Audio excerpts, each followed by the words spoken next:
Has reform been hacked? That's what Farage and Tice are saying. They're saying that their bank details have been passed on to the press, potentially by the National Crime Agency. It is clear to me that the National Crime Agency have released details of my company bank statements, my individual bank transfers, as well as private conversations between me and my bank managers to The Guardian, which have been published. This involves multiple criminal offences. If they're right, and I'm not saying they are, we don't know yet, but if they're right, this is one of the biggest crises in modern British history. Let me read you some of the details here. This is what Reform are saying. We'll start with them. They're saying, this is Richard Tice, the deputy leader, I believe the National Crime Agency has leaked confidential conversations between me and my bank managers, as well as multiple bank statements from different banks to The Guardian. Basically, he's saying the National Crime Agency have looked into my bank accounts for perhaps perfectly legitimate reasons and then very unlegitimately leaked those bank statements to The Guardian. Don't know what evidence they have for this, of course, but if it's true, and they clearly seem to have reason to believe it is true, that constitutes one of the most undemocratic actions in modern British history. And we should all be deeply frightened by the National Crime Agency behaving in that way, allegedly. If that is the case, again, Reform have to prove this stuff. It's really important that they prove it. You'll remember, obviously, when Farage resigned, he said that his computer had been hacked. So Farage has also said that he's been hacked. Again, it's not really clear what's actually happened. We need to see the evidence. We need to see hard evidence of this stuff happening. If that is the case, I have to say it's one of the biggest establishment stitch-ups in living memory.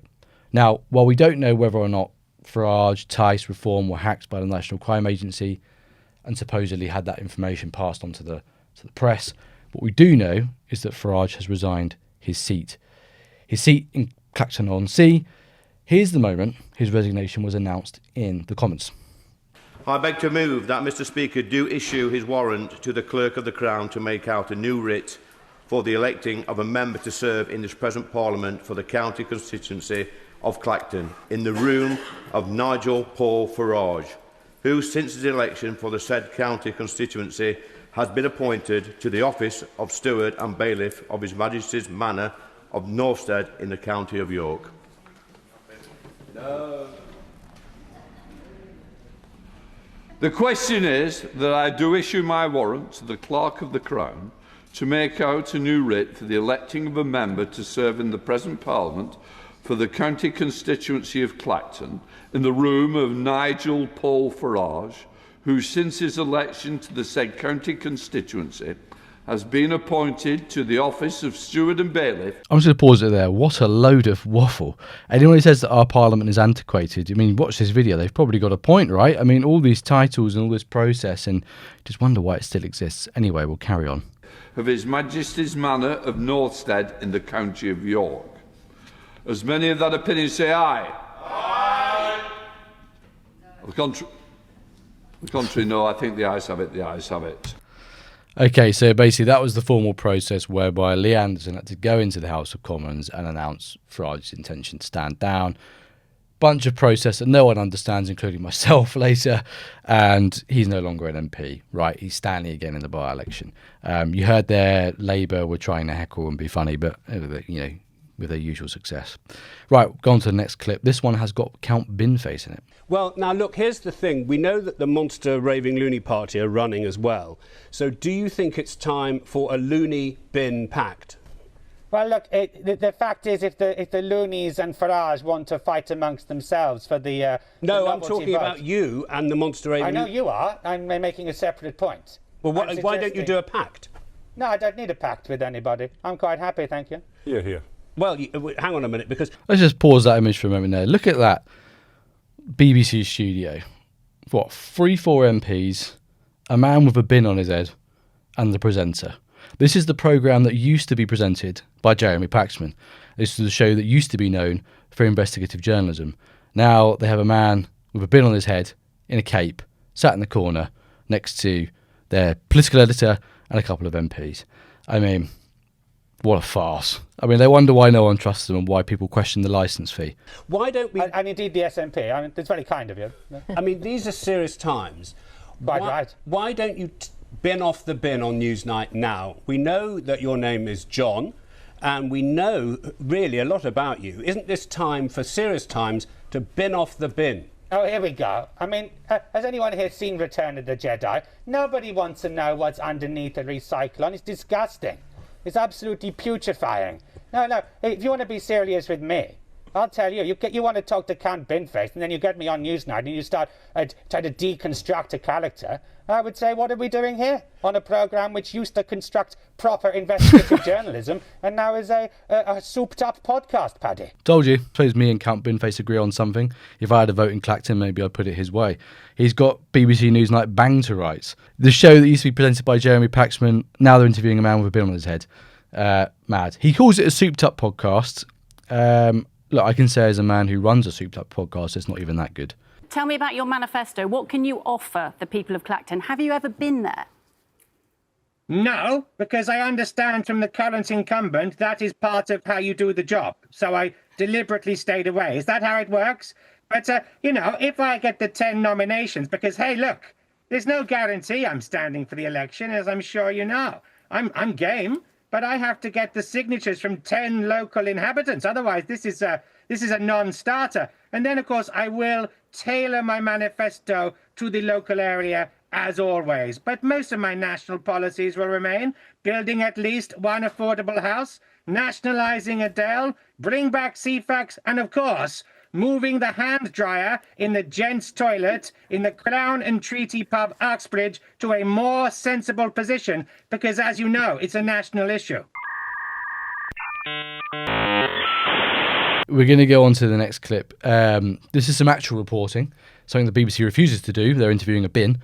Our reporter, Aaron Newbury, went down to Clacton to speak to real people, asked them how they feel about Farage's decision to call a by-election to stand down, what they think of the man, what they think of what he's done, whether they'll vote for him. These sort of really important questions. Let's see what they had to say. What do you think about Nigel Farage? Do you think he's right to do that? Yes, I do. To put himself right, what he's been saying. That man got us out of the common market when no one else bothered. And he's always said what he's going to do. And we've got to give him a chance. We give Labour a chance. We've given the Tories a chance, and nobody listens to us. This is how millions of people in this country feel, right? They see Farage, rightly or wrongly, whatever you think of him, right? I know some of you in the comments are probably more in favour of Restore. Maybe some of you vote for the Tories. I know a lot of you probably vote Reform.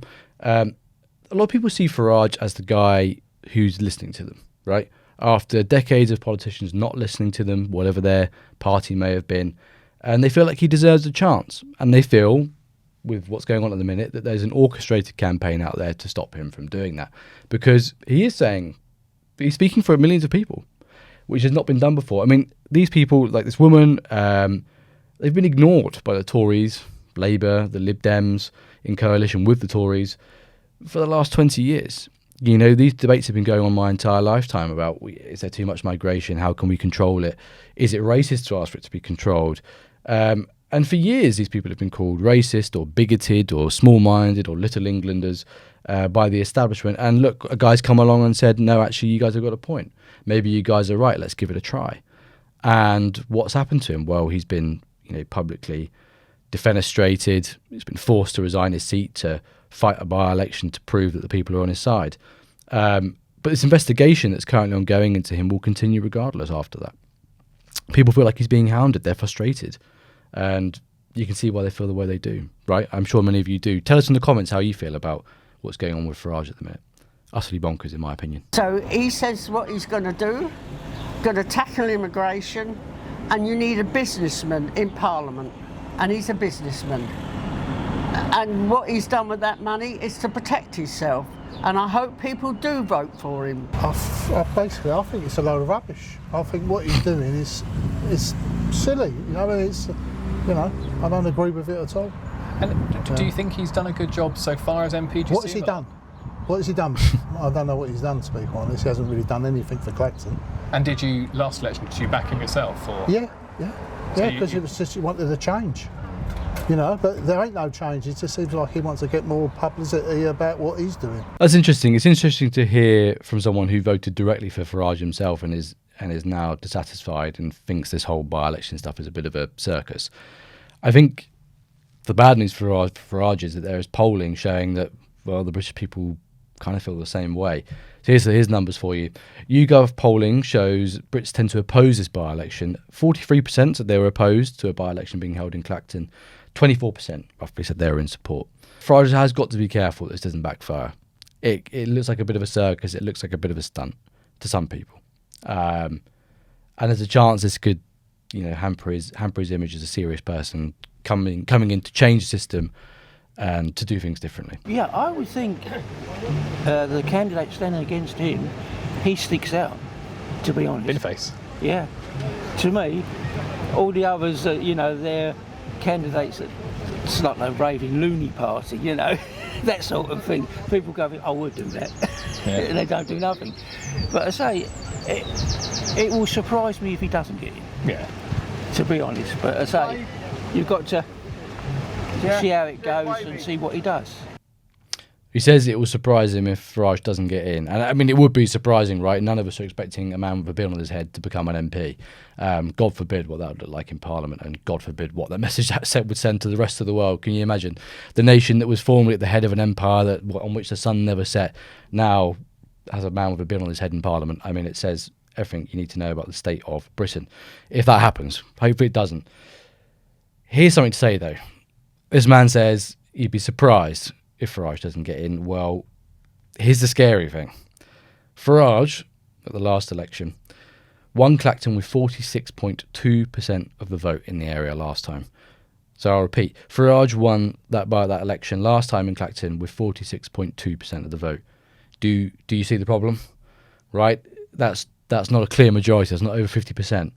So if Farage were to find himself in a situation where he has one challenger, say this Count Binface chap, and everyone else who doesn't like Farage and wants to keep him out votes for the man with the bin on his head, that could be one of the greatest humiliations in British political history, right? It makes you think of Liz Truss losing on election night, Michael Portillo, times 10, because the man he'd be losing to would have a bin on his head. And I don't know if I've emphasised this enough. The man has a bin on his head. As we've seen in other elections too, there is a anyone but Farage factor for left-wing voters, right? And even people who vote Conservative.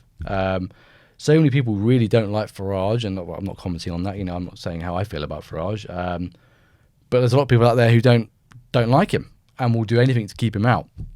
And this could be quite tempting for some of them, right?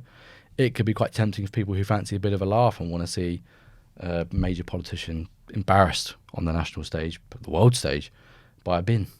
Anyway, look, tell us what you think of all this in the comments. I think it's a bit crazy. I think it's bonkers. I think it says so much about the country we're in at the minute that any of this is happening, frankly. We want to hear from you. We love hearing from you. So get in the comments, hit like, share and subscribe, and don't forget to smash the hype button. It gets us up the feed, gets on everyone's home pages, gets people seeing this video and hearing about these issues. Thank you so much for watching. Bye-bye.